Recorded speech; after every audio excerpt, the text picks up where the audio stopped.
So in the last video 3.2, we found a condition for maximum power extraction.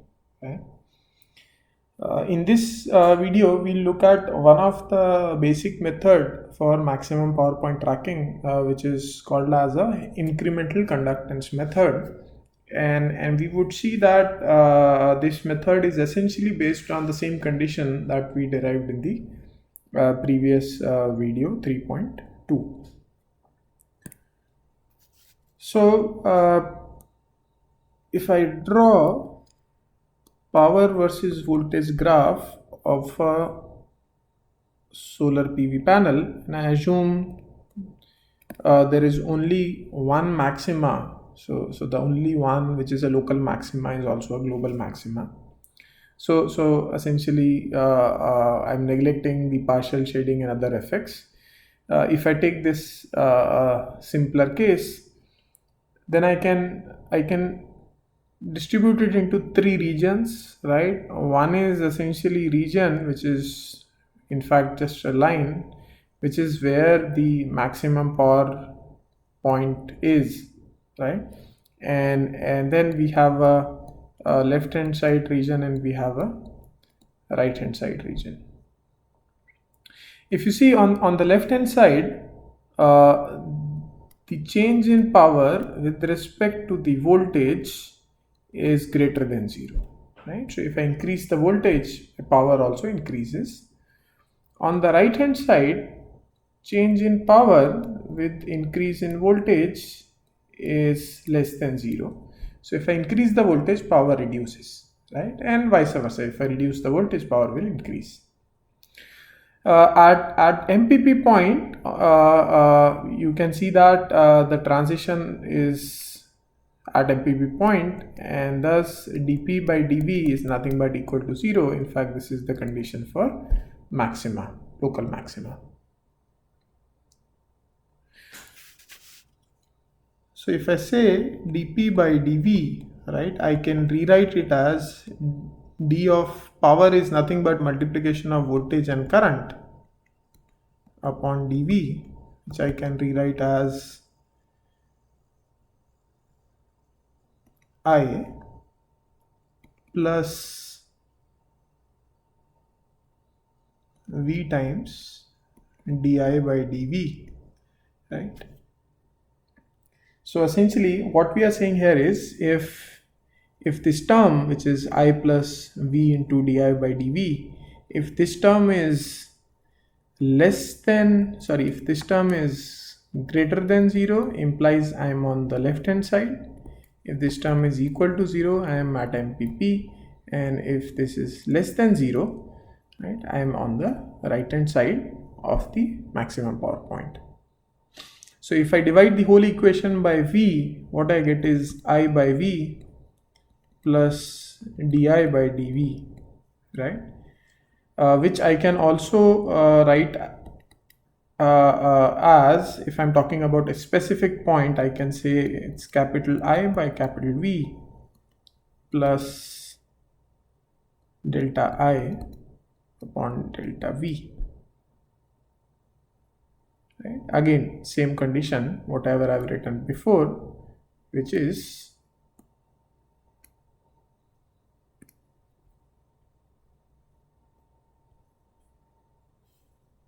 if this term is greater than 0, that means I am on the left hand side. If this is equal to 0, I am on MPP, and less than 0 means RHS. If you see, the condition we derived in the previous video 3.2 was in fact a very similar condition as this. It was, if you remember this, it was a very similar condition as to what we derived in the previous video, right? So for instance, if I have to get the same condition as I got before, what I can do is for MPP, I can write the point is this is equal to minus del I by del V, which I can then rewrite as V by I is equal to minus del V by del I, right? This was the condition we got in the previous video, which is the resistance is equal to the incremental resistance, the negative of incremental resistance.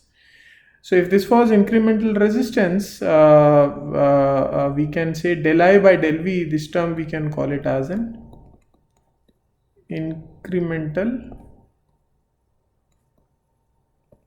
conductance, right? And that's how the name of this method come. It's an incremental conductance method.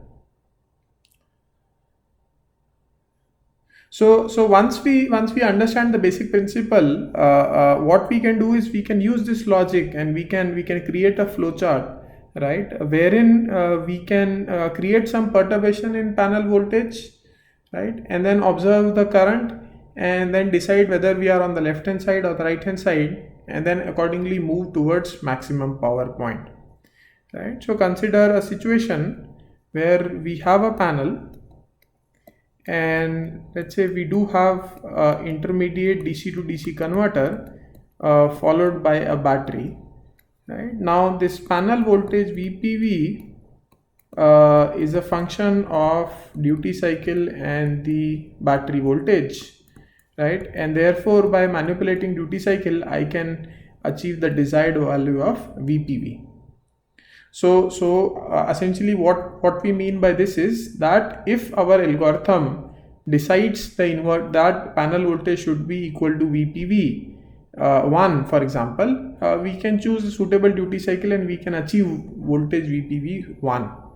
And then if the controller decides that increase VPV 1 by delta amount, it can do that, or decrease it can also do that. So with this kind of situation exist wherein we can control VPV, let us see how to use this equation to reach to the maximum power.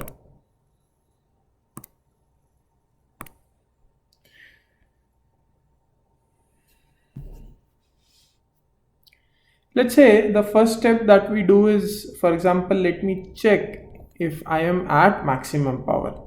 So let me take a current sample, let me take a voltage sample of the previous instant and the current instant, and I can find delta A as I at n minus I at n minus 1, and I can say delta V is V at n minus V at n minus 1, right, previous sample. So I can find del I by del V, and let me see if it is equal to minus I by V, right. So is the incremental conductance equal to the conductance, negative of the conductance at that point? If the answer is yes, that means, if we see the condition, that means I am at MPP, right, because I by V plus del I by del V is equal to 0, which implies I don't have to do anything now. But then if the answer is no, that means I am not at MPP, then I need to further check as to which side of the MPP am I. So I can again check del I by del V, is it greater than minus I by V, right, which essentially means del I by del V, is it greater than minus I, whether I am on the left hand side. If the answer is yes, I am on the left side, then what should we do? We should try to move towards right side. So how can we move towards right side in this PV graph? By increasing the reference voltage or increasing the PV voltage, right? So if it is yes, then I can say VPV reference value I increase and make it to the previous reference value plus some delta V PV, right? So this is the action that I take if I'm on the left side. If the answer is no, that means I'm on the right hand side, then I try to come back and then I take this action as VPV reference is equal to VPV reference minus delta VPV, right? That means now I am moving towards left side.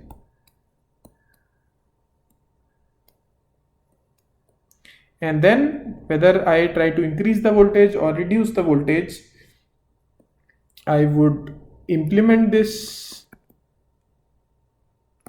VPV reference, right? How would I implement it? That is using the duty cycle control of the buck converter or a boost converter or any other DC-DC converter. and maybe I wait for some time for the new voltage to get settled, right? And then again I go back above,